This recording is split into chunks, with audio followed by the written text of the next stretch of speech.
নমস্কার, আমি পায়েল। আজ বেনেবধূর গপ্পের একটা নতুন ব্লগ শুরু করলাম আপনাদের সকলকে স্বাগত জানিয়ে।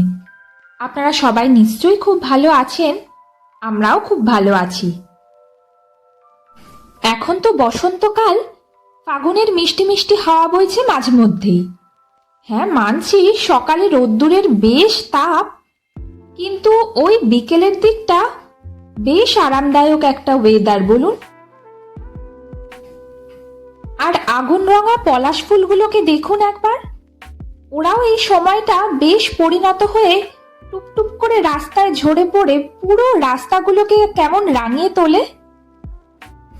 আমি কিন্তু বেশ লক্ষ্য করেছি যে কোনো উৎসবের মরশুম এলে না প্রকৃতি ঠিক জানান দেয়।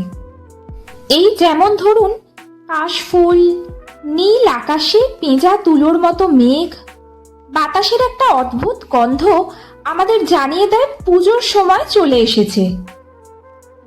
আবার দিওয়ালি পোকা, হালকা হালকা শীতের আমেজ আমাদের কালী পুজোর আভাস দেয়। ঠিক তেমনি বসন্তকালেও পলাশের বন, নানা রং বেরঙের ফুল, এরা জানান দেয় যে প্রকৃতি রঙের উৎসবে মেতে উঠেছে। আর তার সাথে রঙের উৎসবে মেতে উঠেছি আমরা। শুভ দোল পূর্ণিমা আপনাদের সকলকে জানাই এই দিনটার অনেক অনেক শুভেচ্ছা আর অভিনন্দন। খুব ভালো কাটুক আজকে আপনাদের এই দিনটা। ব্রেকফাস্ট কমপ্লিট করে একটুখানি বাগানে এসেছিলাম। অফিস থাকে তো, অন্যান্য দিন বাগানে আর আসা হয় না, তাই আজকে একটুখানি এসেছিলাম। আমাদের বাগানে আজ একজন অতিথি এসে বাগানে আরো একটু রঙের ছোঁয়া দিয়েছে। মাঝে সাঝেই উনি এখানে ঘুরতে আসেন, তবে বড় চঞ্চল তো, তাই তাকে মুঠোফোনে বন্দি করা সবসময় সম্ভব হয় না। আজ সুযোগ পেলাম আবার। আজ সেও বড্ড খুশি মনে হচ্ছে, এ ডাল সে ডাল নেচে নেচে ঘুরে বেড়াচ্ছে। আর একটু পরেই নিচে রং খেলা হবে, রং বলতে আবির।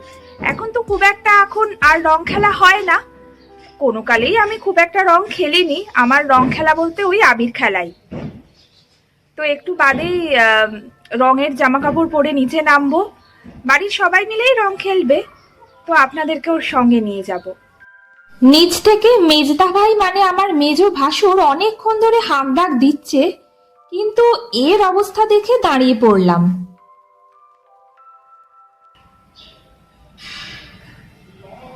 এই তো উল্টো হয়ে গেছিস কেন রে?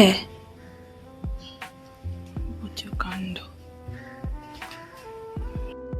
আসলে আমার মনে হয় ওরা ওইটুকু একটা খাঁচার মধ্যে থাকতে থাকতে হাঁপিয়ে ওঠে। ছোটবেলায় স্বাদ ছিল যে টিয়া পাখি পুষবো। একদিন খুব বায়না ধরতে আমার মা আমায় বলেছিল, তোকে যদি খাঁচায় বন্দি করে রাখি তোর কেমন লাগবে। ব্যাস, তারপর থেকে আর কখনো পাখি পোষার বায়না করিনি আমি।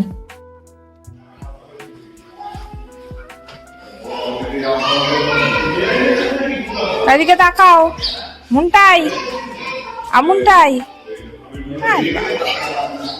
আর এর ধান্দা হচ্ছে নিচে যাওয়ার, আসলে সবাই নিচে তো তাই। আর এদের দেখুন, দাদা আর ভুটুলের মনে হয় আধা রং খেলা কমপ্লিট হয়ে গেছে। আর আমাদের ভুটুল তো গতকাল থেকে আবির খেলছে।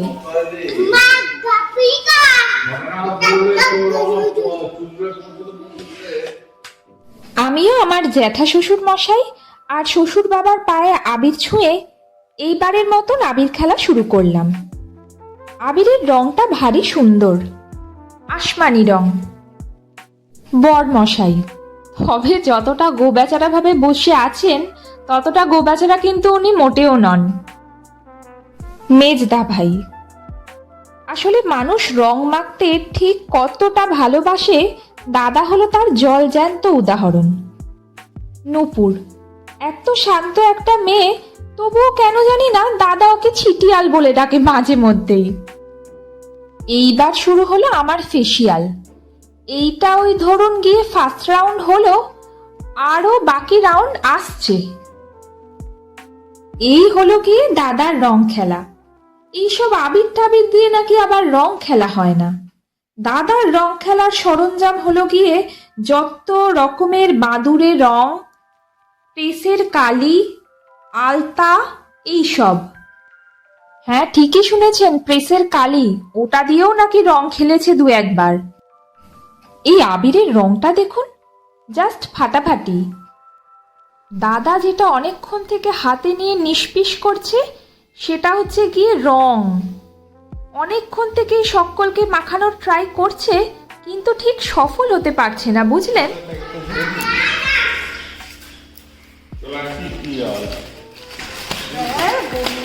মারছে। আর এদিকে দাদু নাতিতে খুনসুটি চলছে বন্দুক পিচকারি দিয়ে।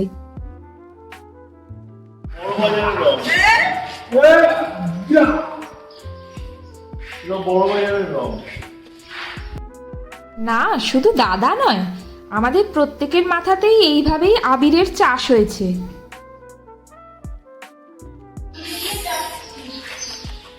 দেখি দেখি দেখি হাত নামিয়ে দিয়ে আসছে।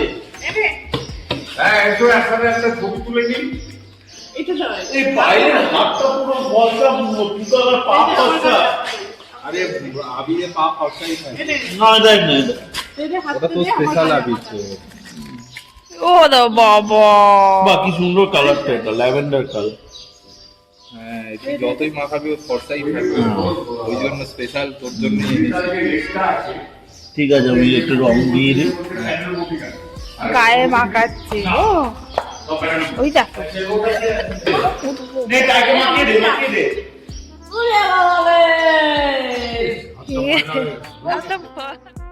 এই এতক্ষণে মা নিচে নেমেছে। আজ হেয়ার স্পা আর ফেসিয়ালটা বেশ ভালোই হচ্ছে, বুঝলেন? আর এদিকে মা ছেলের কাণ্ড দেখুন। আসলে এই স্মৃতিগুলোই তো আমাদের সম্বল। এতদিন মনে রাখা থাকতো, এখন তা ফোনেতেও বন্দি করে রেখে দিই। ওই দেখেছেন কাণ্ডটা, একটু মেরেও নিল রং মাখানোর ছুতোতে। এই এতক্ষণে জেঠি নেমেছে। কে আবার এক গালে আবির মাখিয়েছে? এইভাবে কে আবির মাখায় রে বাবা?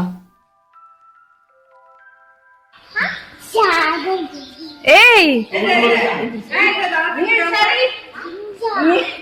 আমাদের ভুটুল বাবা।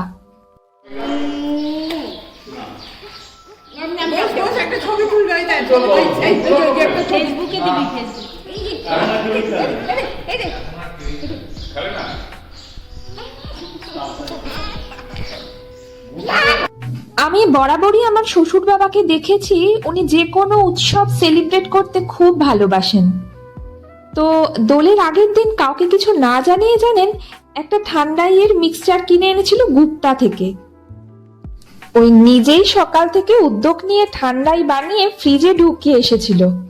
দারুণ হয়েছিল স্বাদটা, জানেন? এই ব্যাপারে আমার বাড়ির বাকি সকলেও আমার সাথে একমত। যা, অনেকক্ষণ ধরে অপেক্ষা করছি কিছু ছবি তোলার, তো সেই অপেক্ষা আর চেষ্টার পর অবশেষে সুযোগ পেলাম। আমার অবস্থাটা দেখুন একবার, কি করছে। আমি মনে হয় সব রকমের রং মেখে বসে আছি, আর কোনো রং অবশিষ্ট নেই বোধহয়।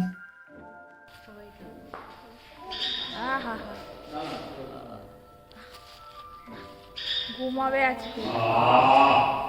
ভালো জিনিস, ভালো জিনিস। আরে আর এদের তেল মাখাচ্ছে মনে হচ্ছে আমায়। এই এতক্ষণ পর একটু গেলাসে চুমুক দেবার ফুরসত হলো। এই খুদেটার একটুও ভয় আছে দেখুন। ছোটবেলায় নাকি আমি রং দেখলে 10 হাত দূরে থাকতাম। এমনকি আমার মাকেও যদি কেউ রং মাখাতে আসতো, তাহলে আমি নাকি চিৎকার জুড়ে বসতাম। আবিরের চাষ কথাটা ভুল বলিনি। আজকে এটা তুলতে তুলতেই মনে হয় 1 বোতল শ্যাম্পু আমার শেষ। বাড়ির উঠোনটা একবার দেখুন, কি সুন্দর লাগছে দেখতে।